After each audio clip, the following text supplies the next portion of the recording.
Hello बच्चों, मेरा नाम शिल्पा पटेल फ्रॉम समर्पण ज्ञान स्कूल क्लास 6 व्याकरण। बच्चों, हमने हमारे आगे पार्ट 1 की वीडियो में देखा था वर्ण विचार के बारे में। आज हम लेसन आगे देखते हैं मात्रा। मात्रा किसे कहते हैं?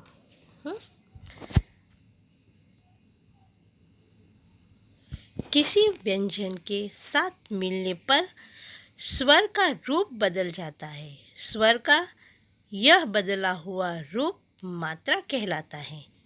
जैसे आ बराबर आ की मात्रा, ओ बराबर ओ की मात्रा। इसके उदाहरण आप स्वरों के भेद में देख चुके हैं।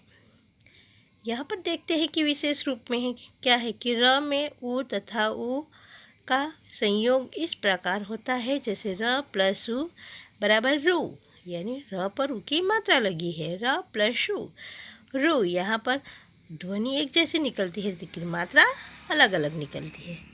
वर्ण विच्छेद किस तरह किया जाता है? यहाँ पर हमें चित्र भी दिखाई दिए हैं।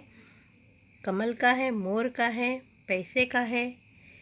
शब्द के वर्ण स्वर तथा व्यंजन को अलग अलग करके लिखने को वर्ण विच्छेद कहते हैं। यहाँ पर स्वर और व्यंजन दोनों को अलग अलग लिखते हैं, उसको ही वर्ण विच्छेद कहते हैं। वर्ण विच्छेद के उदाहरण हम देखते हैं। बर्तन ब प्लस अ प्लस र प्लस अ प्लस त प्लस अ प्लस न प्लस अ। यहाँ पर कोई मात्रा नहीं है, इसलिए यहाँ पर ध्वनि सिर्फ अ की निकलती है, इसलिए यहाँ पर अ लगाया गया है। काजल, यहाँ पर आ की मात्रा दी गई है। का यानी क प्लस आ प्लस ज प्लस अ प्लस ल प्लस अ, काजल। डिंकर, ई की मात्रा है यानी ई की ध्वनि निकलती है, यानी ई की मात्रा लगेगी। द प्लस ई प्लस न प्लस अ प्लस क प्लस अ प्लस र प्लस अ। नीरज, न प्लस ई, यहाँ पर ई की मात्रा लगी है लेकिन डिंकर और नीरज में दोनों में ई की मात्रा ही है, लेकिन एक में छोटी है और एक में बड़ी की मात्रा है। न प्लस ई प्लस र प्लस अ प्लस ज प्लस अ, नीरज। कुसुम, यहाँ पर ऊ की मात्रा लगी गई है कि क प्लस उ प्लस अ प्लस अ प्लस म प्लस अ, कुसुम। कूदना, यहाँ पर कुसुम और कूदना दोनों में ऊ की मात्रा लगी है लेकिन एक में छोटी है और एक में बड़ी है। क प्लस उ plus the plus a plus न प्लस आ, कूदना। कृपा, यहाँ पर रू की मात्रा लगी गई है यानी क प्लस रू प्लस अ प्लस आ। नेक, ए की ध्वनि सुनाई देती है यानी ए की मात्रा लगेगी। न प्लस ए प्लस क प्लस अ। पैसा, ए की मात्रा प प्लस ए प्लस अ प्लस आ। मोर, ओ की मात्रा म प्लस ओ प्लस र प्लस अ।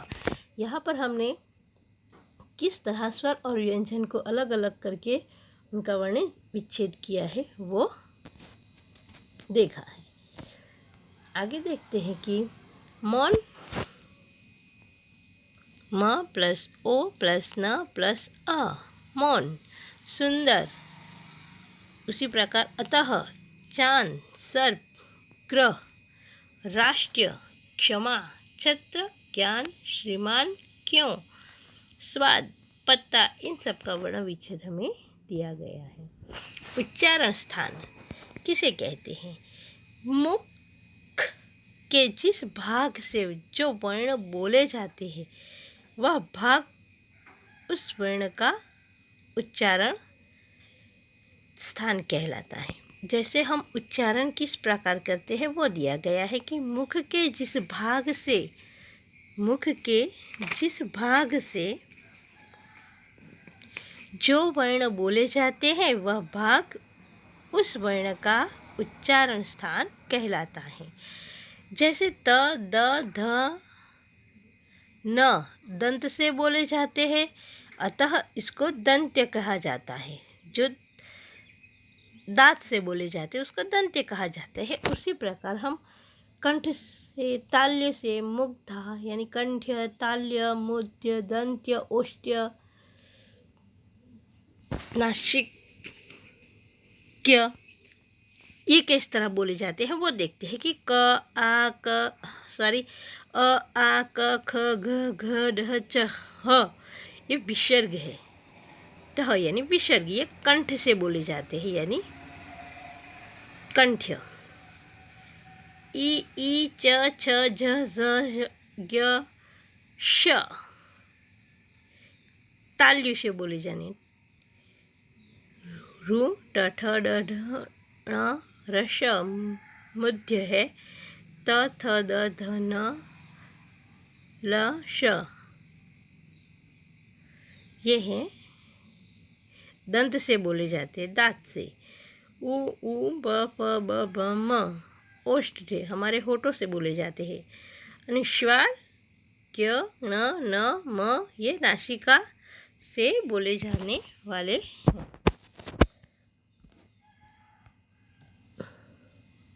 कंठ ताल्य से ए बोले जाते हैं।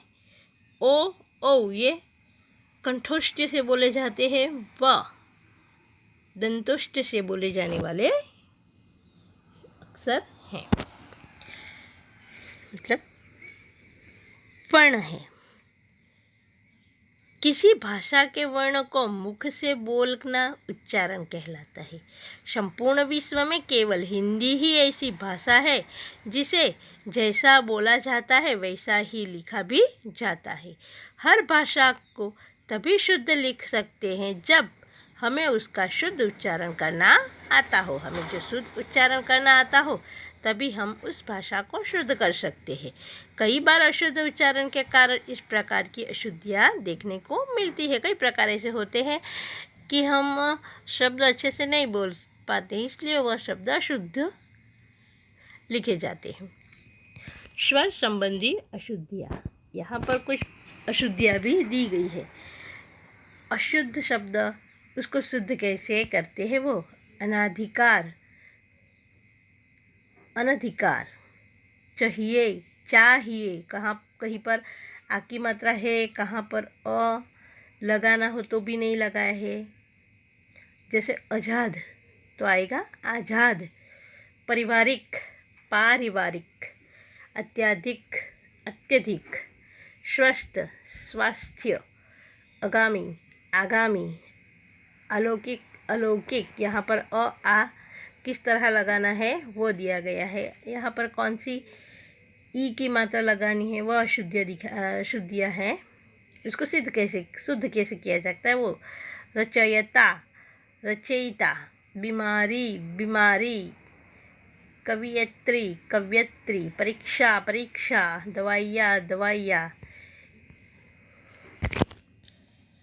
तिथि, तिथि। श्रीमती, श्रीमती। पत्नी, पत्नी। दीवार, दीवार। रानियाँ, रानियाँ। यहाँ पर ई की मात्रा, कहाँ पर छोटी ई की मात्रा लगानी, कहाँ पर बड़ी ई की मात्रा लगानी है वो दिया गया है। आगे देखते हैं कि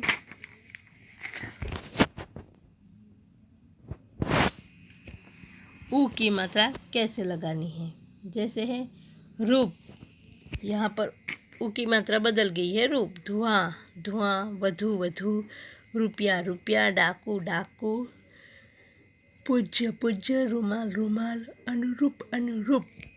उसी प्रकार ए की मात्रा कैसे लगती है? यहाँ पर सिर्फ मात्रा बदलना होता है। सेना, सेना। सेना नहीं आ सकता। सेना। नैन, नयन। ऐक्य, ऐक्य। एनक, एनक। ऐतिहासिक, ऐतिहासिक, ऐतिहासिक। जय, जय।